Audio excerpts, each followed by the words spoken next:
Here we go, here we go. New episode of What is Said at Martelli amazing location. We are at the Mantova village just a few days before Christmas, but next to me there is a super guest, Francesco Totti, and Francesco or Rocco. Oh, hi Francesco. Hi, good morning everyone and happy Sunday. So, you are getting ready for Christmas, but what is said at Martelli anyway? And what is said? Well, we are moving forward. We are sure that sooner or later the positive results will come. We went through difficult times at the beginning of the championship, and then we recovered, and now we are having a little turbulence again, but we are sure that we will recover. Gianluca de Rosa, of course, he said. The Mantova press, always present today. Big absence. Ernesto Valerio is not with us. We alternate these continuous substitutions, but the real novelty of this episode today is that there is an audience present as well. Gianluca, why is that? It is a live podcast, then we involve them. Attentive audience and some really dedicated fans, a truly fantastic turnout. We're very pleased to have put together this initiative, especially given how quickly we did it, working with a helpful team at Mantova Village, for whom we are incredibly grateful for their hospitality. It's the perfect time of year, Christmas, when we all love giving presents. So what better spot to add that special something to your gift giving for this festive season? If I'm not mistaken, after Santa Lucia, of course, there's Christmas. You had a question for Francesco, right? Yeah, in the sense that in your tradition, which is Santa Lucia, or Father Christmas. No, Christmas. Christmas, that's right. Santa Lucia more or less north, further north. When you moved to Brescia when you were young, then you met her. Yes, but Santa Claus is still there. Santa Claus is still there. The question is obligatory. What would you like to find under the tree for yourself and, of course, for the mantle? Salvation is as soon as possible, both for me and for the mantle. And on a personal level, I would prefer to keep it for myself. Okay. They don't reveal themselves. Exactly. Only later. We'll see each other in 2026. Exactly. So, football. Football fan? Let's go to... Well, you've already given yourself enough presents, right? Mm-hmm. Well, many goals have arrived. Very important goals. The last one in Cesena, but who knows if another game before the end of the year will give you something here. Let's do an instant replay of these goals. Which is the best and which one gave you the most satisfaction? I won't hide the fact that the best one and the one that gave me the most emotional satisfaction was the one against Sampdoria, because we were coming off a really terrible moment, a difficult match, a relegation battle. So it was a combination of things that makes me say that it was the best goal. Well, I'm still the same in the sense that I go on the pitch and try to help my team and give my all. If the goal comes, even better, I'm happier. But the important thing is that it's still 3 points. So that's the best goal and the most important one, let's say, which turned around at least rather so start to the season. Turbulent. A special mention for the chip, though. I think you had it there. You want to say I had it there with Cecina anyway. I mean, put it down apart from the fact that I saw you holding on to that ball. It usually gets put down, but you saw that the opponents were circling around it. You didn't want to.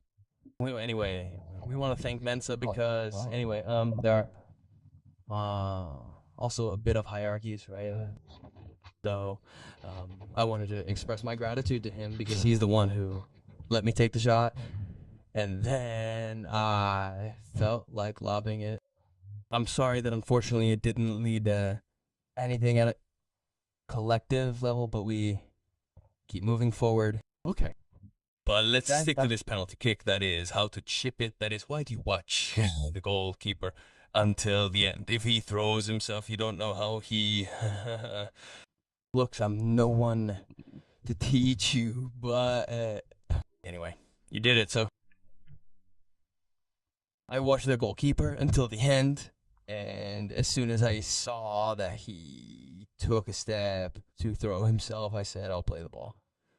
Lorenzo, the goalkeeper, who, by the way, is one of the best goalkeepers in Paris, an important goalkeeper who has saved many penalties. And interestingly, he is the son of Jürgen Klinsmann, who played as a striker for Inter. And so, by the way, the gesture is further ennobled by the fact that in front of you was the one you call the best goalkeeper in Serie B. Yes, in my opinion, the best goalkeeper in Serie B. After Marco Festa, obviously. Exactly. There was a tip-off, Gianluca. I think he had a tip-off, but no, it's not a tip-off, but in the sense that, I like to go a bit on the home run. Then I'll leave you with what is a bit of a central question instead of the pitch. Why don't you tell us a little about Francesco Rocco, how he is off the pitch? You're a real homebody. A guy, I think, very humble and who likes being with his family. I'm 24 years old. I'm already married with a child. So I think a lot about being with them and making them feel good. So I'm not someone who goes out and about. I'm a very quiet guy. I like to stay in my own house and do my job well. That's all here. At home, give a hand. Be careful. We can. Someone back there says yes. Absolutely yes. Well, not always, because sometimes I'm a bit tired when I get back from training, but I try to give her a hand. You cook? Someone says yes. Some carbonara. Carbonara. Risotto parmigiana, and that's it. Well. Carbonara. These are my specialties. And what do the other half cook for you? I'm not saying all this to sound like a Rihanna, but you're truly an exceptional cook. On last year's episode of What's Said at Martelli, you shared your account of needing what might be termed a period of acclimatization to fully adjust to the competitive demands of the category, similar to your experiences in, say, Sassari, Sa. And the warm-up is well over, it seems to us. No, it seems. Then all the spells of football. Exactly. In football and in life, you never know. And unfortunately, injuries are part of this job. It looks like I found a path toward staying, let's say, physically healthy, and I intend on continuing to follow this path now. There. That's all. But do you feel like you're in this category now, or do you still think that something is missing? Personally, yes.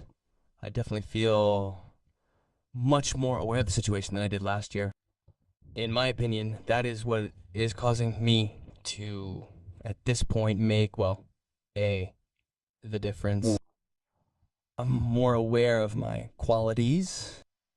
Obvious question, how much do goals help? A lot. Having scored a goal makes you approach the training week in a totally different manner. Even when you win, it's the same thing. Well, in my opinion, the mental aspect counts a lot in football. It's not just a figure of speech, it's the truth. That you've been working really hard for the last month and a half, 2 months. Yes. But when I lose, I have to try to find a balance, If I score a goal and win, I'll have a great week, but if I lose, I'll have a bad week. To do it. Gianluca was there. Okay, the usual question about the number, but it's changed this year. Right? Yes. Mancuso's jersey, how is it? How was this choice made? No. He wanted the number 9, and I said, since this jersey has brought you good luck because he scored 10 goals last year, I said, why wouldn't you let me have it if you like it? Of course, he nodded and said yes. So he gave me the shirt. You saw what happened though, right? Okay, very good indeed. Well, I'm here in the front row. Now I'm going to ask you why, when Francesco scores, how does he celebrate? Henny, who knows? It's kind of his nickname. When he scores, he does it like this. How do you do it? Let us see it. Now we're going to ask him why he hasn't done it yet this year. Oh, no, but come on, you're in the videos. Exactly. Last year, Well, tell us why. And above all, I'll give you the assist. How important it is, the psychological, mental aspect for a footballer in positive moments, but also in negative moments in general, Look.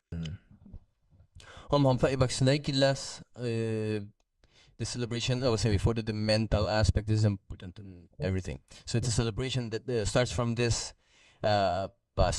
right? There's no real meaning. Then the mentalist was given to me this year. You gave it to me this year, so it's not revealed. And the mental aspect, I repeat, is very important. There are times when I see a psychologist as well. That is, I'm under the care of a psychologist, because managing these pressures without assistance isn't always very easy. There you go. Nothing, that's all. Which is a very important thing. Now let's get off the channel for a moment, because this topic is actually a very important topic. And incidentally, there's a segment of the audience for whom, football, the footballer, is sometimes perceived, as something a bit surreal, a bit contrived, etc. In reality, behind that, there are many sacrifices, there are many difficulties, even in managing everyday life, So in this case, maybe I wanted to ask you specifically if support is also important on a psychological level, For me, it's very important. I'm a little less so now, but for example, last year when I had so many injuries, it really helped me a lot.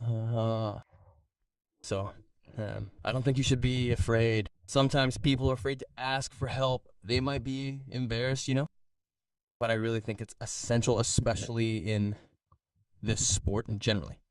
In sports, but especially in this sport, even in your everyday life.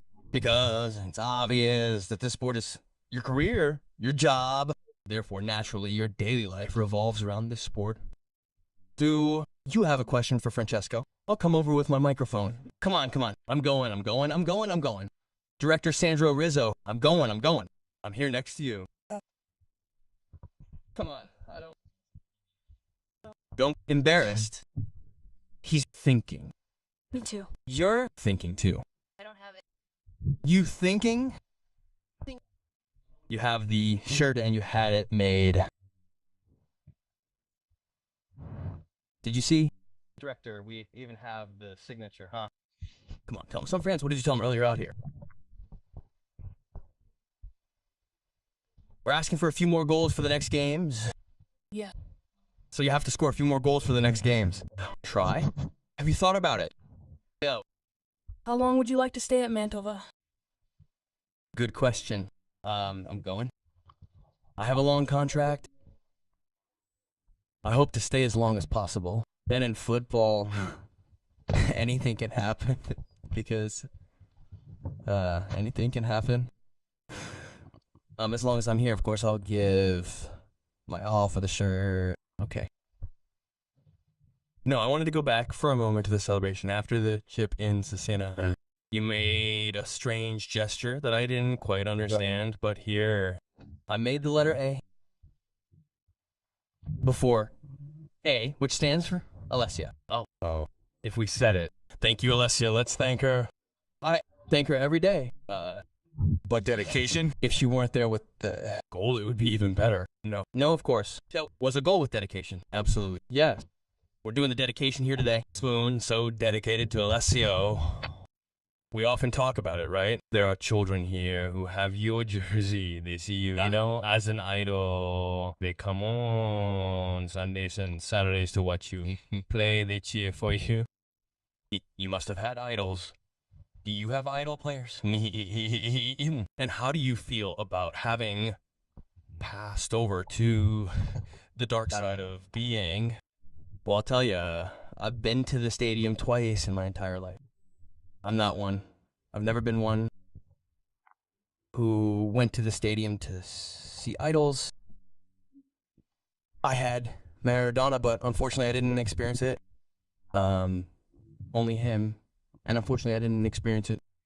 Even being on the other side now makes me proud that there are still people who come to watch me at the stadium and maybe cheer when I score. There you go. Yeah, you didn't attend the stadium as you played there. No, I didn't go to the stadium because I don't like chaos and all that. Yeah. Even though I was in love with Napoli football, I went to the stadium twice in my entire life. Do you like being on the pitch? There is a case. Exactly. Some children, sent a letter to St. Lucie in red and white, or even less red and white. Some of them even went a bit further. We had so much fun reading these little letters. We don't have much time. We made a short selection. Made a short selection. I'll now give you two. We'll read two, and these two will be rewarded. We won't say how, because later, obviously, we'll contact them. Let's say who they are. We certainly had fun. Someone had inquired. We even saw some quite amusing things. There was a child, for example, who wanted to be a painter when he grew up. Therefore, the gift of the cloak wasn't necessarily required. And so I'll give you this letter here. Read it. This is from Eduardo. Dear St. Lucie, I love you very much. And I send you a big hug and a kiss. What will you bring me this year? I really wish you'd bring me my toys, my favorite toys, a t-shirt and a backpack. All from Mantova. Please. Santa Lucia, if you can give some toys to less fortunate children. Nice. What I want to highlight is that a very large number of the letters, a huge quantity, all closed with this section here. A message wishing well to the children who have less luck. So the most beautiful words originate from the youngest writers. We want to give each other a round of applause since you are all here. Okay, let's clap for each other. Come on, well done, well done, well done. Thank you. So this was Eduardo. Then here we have Eduardo Mattia. Okay. Hi Santa, my name is Mattia, and I'm 10 years old, and this year I would like just two things. The new Mantova shirt, the blue one, and to be able to go into the locker room with the players. I play soccer, and I have a season ticket to go to the games, only the home games. The games are only the home games, right? The season ticket is only for the home games. Prize one, prize two. What do we give prize one to? It's tough, huh? Mattia, come on. Prize one goes to Mattia, and prize two goes to Eduardo. Perfect. Okay, I'll take charge of this message, and I'll take it back to the secretary and to Mantova Point. Nice that there was a letter from Santa Lucia and one from Santa Claus, so we've completed Santa Claus. Exactly. Right. There was a reference to Santa Claus, always in the tradition, this tradition, halfway between Santa Lucia and Santa Claus. Even I, coming from the South, I'm more Santa Claus than Santa Lucia. In fact, in my house, Santa Lucia doesn't even exist. Exactly. I am from Abruzzo to be exact, but even we don't know who this Santa Lucia is, this unknown figure. Let's ask one last question like this, related to presents, right? While you were reading, I thought, in your head, they're still family, right? So, okay, Alessia has already given you a wonderful present, huh? Can we give you a spoiler about what you got her, or not? Absolutely not. Absolutely not. Presents. Can you recall what you bought her last year? We asked for earrings, if I'm not mistaken, earrings. Confirmation from home directly. Earrings. Welcome. Yes, she never wears them. She never wears them, though. That's not true. It's true. It's not true. Well, we had fun, come on. A moment of lightheartedness, and then it's your turn to close. Anyway, let's close from the Mantova village that hosted us. A special thanks. The room is always the same. They're so close. Francesco Totti and Ruoko, thank you for being with us. Thank you all. Applause for Francesco. Gianluca De Rosa, obviously, thank you for holding the reins. I supported, but I hope the starting duo composed of you and our friend Ernesto will return very soon. Back behind the scenes. I'll be happy to go back behind the scenes. In directing, I'm obviously grateful to Sandro Rizzo and Gino Giacomini. Yeah. You'll obviously find out about the event on Mantova's social media channels. Thank you and Merry Christmas. Bye. Bye.